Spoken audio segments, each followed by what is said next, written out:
Hi, this is Andy with TEC. Today we're going to talk about the safety edge, which is the first real door safety device added.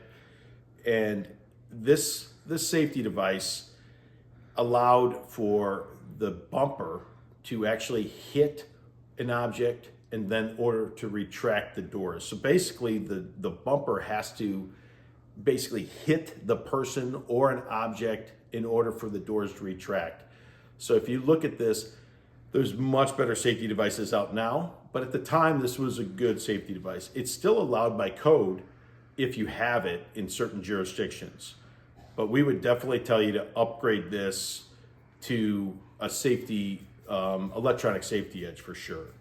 But it is still allowable by code in certain jurisdictions.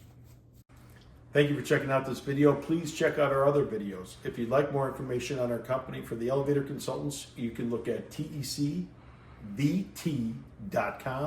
or theelevatораpp.com. Thank you.